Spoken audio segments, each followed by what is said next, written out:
Hello, welcome to Lemon Studios, where we talk anything and everything entertainment. I'm, of course, Lemon himself, Zeke Lemon. There's Grogu, and this is Crash, who's been saying hi to everyone. That's a bone, that's not a cigarette in his mouth. And this is my review for the finale and Season 3 overall of The Mandalorian. But before we get into that, let's get the house clean out of the way, shall we? I'm going to need you to hit the subscribe button, like this video, and comment below and let me know what you thought of The Mandalorian. I would greatly appreciate that. Now, with all that out of the way, let's talk about The Mandalorian Season 3 overall, and of course the finale. Now, there is going to be spoilers, because the only way, because you know the title is, was this good? I can only say, hey, it's good because of this, or I can say it's not good because of that. So I got to go into details about why it's good and why it's not. So there's your spoiler warning right there. So when Din dies, no, I'm kidding. There's always one person who's like, I don't care for spoilers, and then watches, and then it's just funny. They hear something wild. So, you know, if that was you, haha, gotcha. Yeah, so here's my thought. I've been saying the whole entire time, if you've been on this ride with me, that I don't get the hate. I truly don't get the hate for this show. I very much enjoy it, and I think the finale is no exception to it. I think this is a great finale. Wow, the sun is really setting. You can see the blinds coming in, huh? I mean, action-packed from the get-go. And I'm not going to talk about the episode that much, to be completely honest with you. I'm mainly going to talk about the season overall. But some of the highlights, I think, from this episode. All the action, it really felt like, hey, let me just play with some fucking action figures and then go at it. I mean, the scene where Bo, the armor, which I am shocked she wasn't a spy. I really thought she was turning heel this whole entire time. And I'm just like, who's the spy at this point? Unless I missed it, please let me know who the spy was, because I truly don't know. Was it Homegirl that was on the other planet who let Moff Gideon know, hey, the Mandalorians are teaming up? If so, well, that wasn't really much of a shocker. But yeah, the armor is still pretty cool, and she was kicking ass, flying and beating them with them sledgehammers.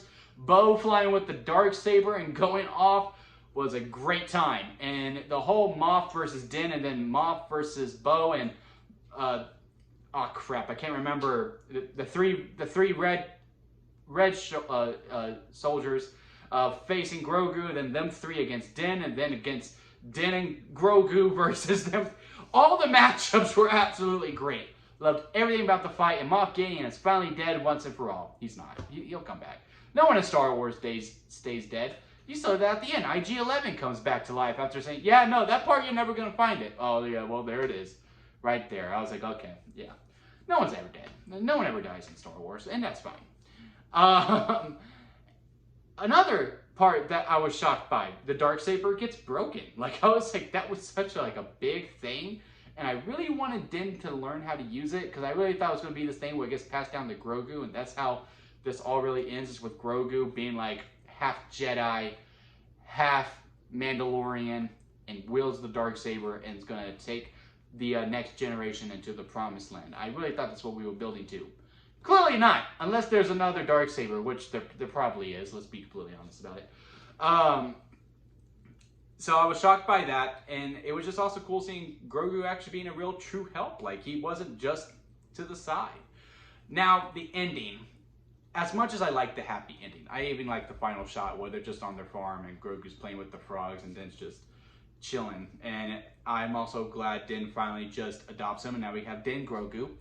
And Bo-Katan finally got her planet back, and it looks like they wrote her off unless they make a Mandalore series, which I really think they were trying to push for during this whole entire season, which I will take. I really liked all the Mandalorians, and I would like to see the new era, who takes their helmets off and the people who keep their helmets on, and how they coexist, and with Bo-Katan leading the charge with the help from the armorer. I could get into that show. But she clearly won't have a big presence in Season 4, since Din is now going to go traveling over and basically be back, kind of like at Season 1, but for the good side, as opposed to the bad. So yeah, overall, good finale. Not my favorite episode. Episode 7 is still my favorite episode overall. But yeah, I really truly enjoyed Episode 8. It was a good finale. Now, to the season overall. Again, the complaints I keep seeing about this season was like, I don't know what we're building to. And I was like, I had these complaints in Season 1. And they did it again in season 2. Like, they always have him do his own thing. And then towards the end, they'll probably build to the big thing. Or maybe it's just a standalone episode. That's just how The Mandalorian works. So, I don't know if it was because of The Last of Us, because everyone within pop culture was watching The Last of Us, and we got the information from the get-go. This is not good lighting. And we got the information from the get-go, from episode 1, and I guess everyone just thought, oh yeah, it's going to be like The Last of Us, because The Mandalorian's great. No, they're completely different things. And I guess with Pedro Pascal. Which, another thing, there was no helmet reveal. Every finale, we've had a helmet reveal. Granted, there was only 2 before, and this one we don't. So that leads me to believe he wasn't on set for any part of this season, because he was working on The Last of Us, and he just did the voiceover work. Which is fine. That's not a critique or anything. Just something that I thought of. Well, I was like, huh, they didn't do a face reveal. Probably because he wasn't on set at all. But I do believe in the rules of Mandalore. With your family, you're allowed to take your helmet off and talk with them and all that. So hopefully in season 4 we get a lot more of them, especially, you know, due to some Last of Us stuff. I'm not gonna spoil anything. I'm just gonna leave it at that. So yeah, overall, when it comes to seasons, The Mandalorian is batting 1,000 to me. It is 3 for 3. However, I will say this to the naysayers. Even though it's batting 3 for 3, and I will say season 1 was about a double. Season 2 was a home run. To me, was the best season overall. Season 3 was a single, to use baseball terms. I only got to first base, as opposed to in season 1, I got to second, and then in season 2, I hit a home run. I got around all 4 bases. It's third. It's the 3rd season, but it was still a hit.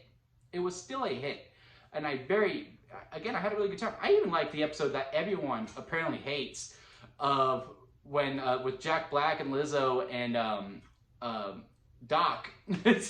I can't remember the actor's name, but yeah, Doc's on there. I really like that episode. I'm a sucker for a whodunit type. So I had no problems with it. Now, where do we go from here? I don't know. Again, the Darksaber's broken. Moff Gideon is dead. Surely we'll get a new villain. Maybe they use season 4 to build up to the movie that Dave Filoni is doing, which is fighting, oh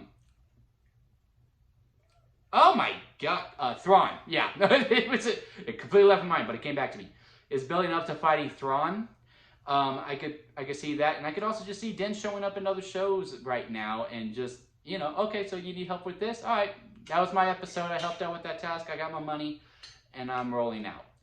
Now my final note, and it is a little bit of a negative, is that I do believe we missed Dave Filoni's presence within the pen, within the writing room of this season. I believe he only helped write 1 episode, which was episode 7, which to me is the best episode overall for The Mandalorian. Season 3 anyway.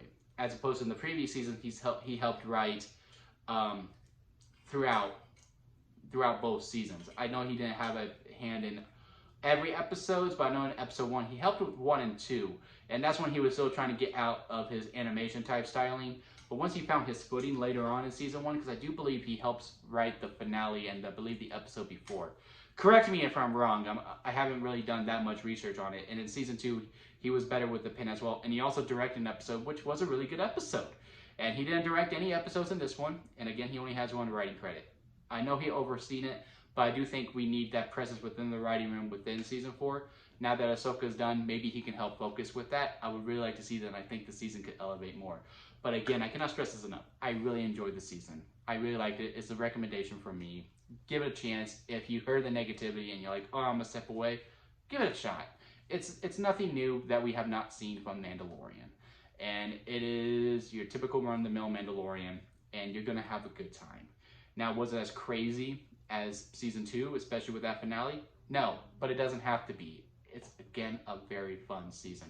So yeah, again, comment below, let me know your thoughts on The Mandalorian Season 3. Like this video if you did enjoy it, and hit that subscribe button, as I am doing more content as it going. I'm doing more content now, more so lately. No, more content. I'm just gonna go. Until next time, guys, I'll see you here at Lemon Studios.